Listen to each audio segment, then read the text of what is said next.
I just got back from the Perform Better Summit in Orlando, and I've noticed over the years that we that host live events tend to have to work harder to get people to live events, and I think some of it really kind of came about during the pandemic, and people getting so comfortable just consuming their education or information on their computer, staying at home, watching videos, listening to podcasts. And, and I think there's some validity to it because there is so much good information available now. In fact, information is definitely not the limiting factor for people. The amount of good quality stuff that you can get from a podcast, from YouTube, from newsletters. I mean, it's kind of staggering. And then if you tack on information products that you could probably purchase for a couple $100 or less, I mean, in many ways, the world of education is at our fingertips in a such different fashion than it would have been when I got into the industry, when I was trying to build a career. But,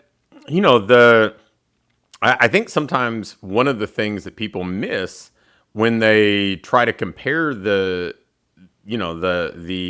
commitment of going to an event and traveling and, investing in a flight or driving, staying at a hotel, taking a couple days off work, and versus just staying at home and watching trainings or videos or listening to podcasts, is that there's such power in being in the room. There's such value in not just listening to a presentation, but having access to the presenter in the Q&A or during the social or just in the lobby, and asking about how you can customize something that might have been really impactful during their talk, but it was presented in a general way, how you can customize that to you. I mean, having access, it's like taking a New York Times best-selling book and reading, and it may be wonderful, but wouldn't it be cooler to have access to the author too and understand the intent behind what they wrote and understand how you could customize the strategies, the tactics, the insights to fit you and your unique circumstances. And I think that sometimes that gets lost. And, I also think that so many people in the business side and the Perform Better Summits are comprised of not just business owners, but practitioners who are employees, whether it's at a gym or at a university or in a medical setting.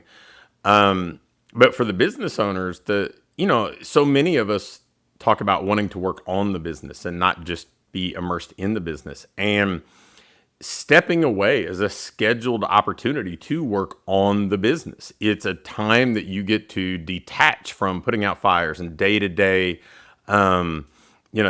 obligations and training sessions and trying to fit your education in between your 9 o'clock appointment and your 11 o'clock appointment. And being able to step away and think clearly and being in an environment with other peers and, and brainstorm and think about things through maybe a different lens. I think that is so valuable. And again, it may not be the part of these type of events that gets marketed because, it doesn't have the same mass appeal as going and listening to a keynote caliber speaker. But for me, that sort of thing has even more value than any specific talk, because that time to be creative, to think strategically, to really do some work on the business that's often very hard to do under your own roof, is the type of thing that could be worth 6 or 7 figures over time.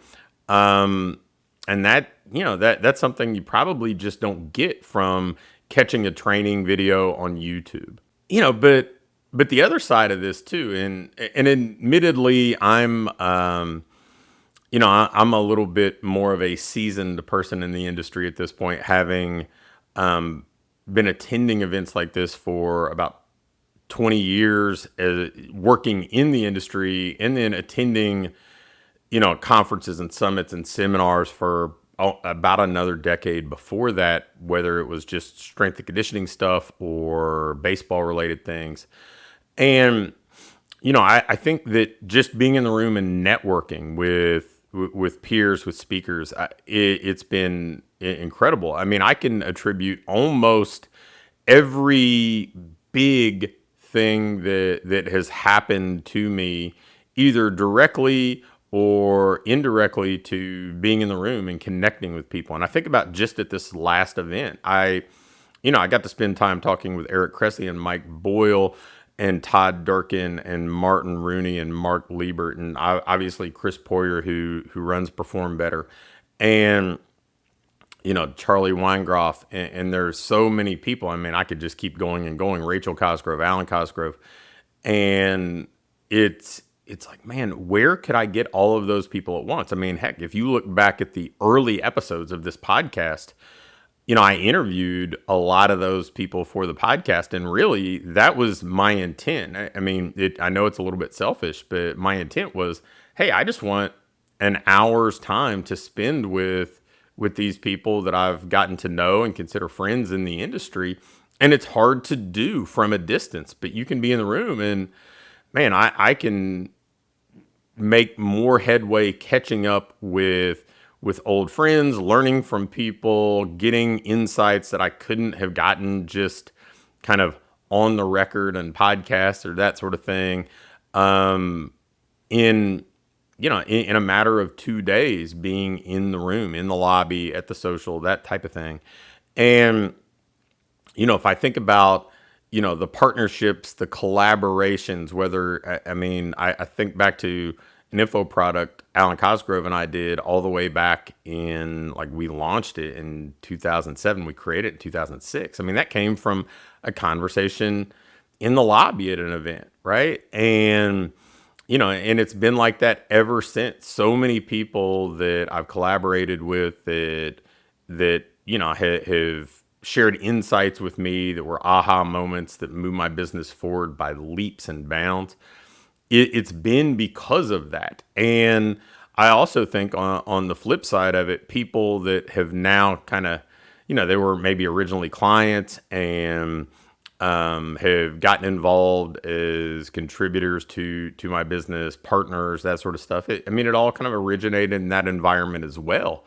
And, again, that's not the stuff that is on a registration page for a live event. Usually it's not the stuff that people think about. They look at the speaker lineup and they say, well, hey, there's this person in this topic. I can get some CEUs and all, that's valuable. It's important. And in some ways it's simply scheduling an appointment to go get better, right? Instead of saying, oh, I have access to this stuff, but it's sitting on my hard drive or it's living in the cloud and I can come back to it whenever, but maybe I don't make time to do it. So yeah, I can schedule time to, really make a leap forward and learn and improve. And I think that by itself is tremendously valuable, because what gets scheduled gets done. And so having the appointment, knowing what you're going to consume, having an idea what you want to get out of an event is, all those things are valuable.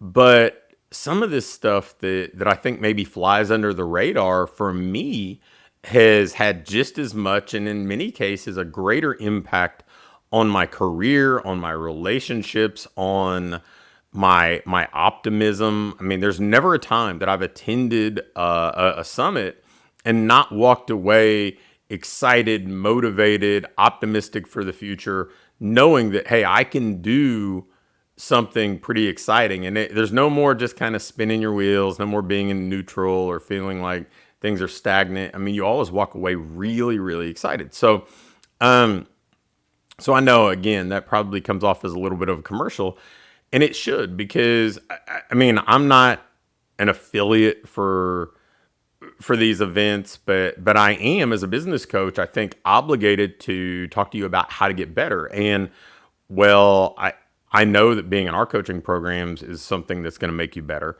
I also feel like, it's important to be exposed to other insights, to other ways to improve, to other voices.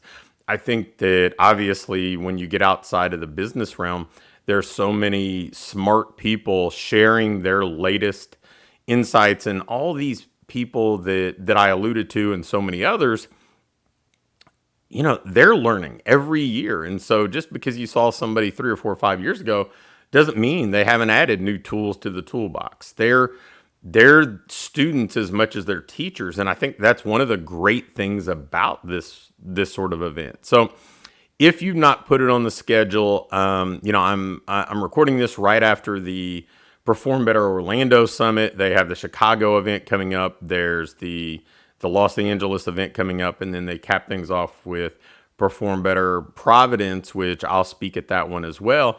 And these events are so valuable. I was going to this one before I was actually scheduled to speak. Originally I was scheduled to speak at the Providence one, and then they had an opening and invited me to this, but I would have still been in the room because I know the impact it's going to have on my business. And frankly, if my schedule frees up for either of the other ones, I'll be in the room there as well. And, and I'll be better because of it, and my business will improve because of it. So hopefully, this kind of little summary of the way that I think about these events maybe adds a little bit of context to why it's a priority for professionals, for entrepreneurs who want to improve, who want to keep growing, who want to be the best in their market, why it's a priority for them to attend these events and not just go to the sessions, but actually connect, go to the Q&As, hang out in the lobby, network, build relationships, work on your business. And before long, you'll reap the rewards just like I and thousands of others have over the years.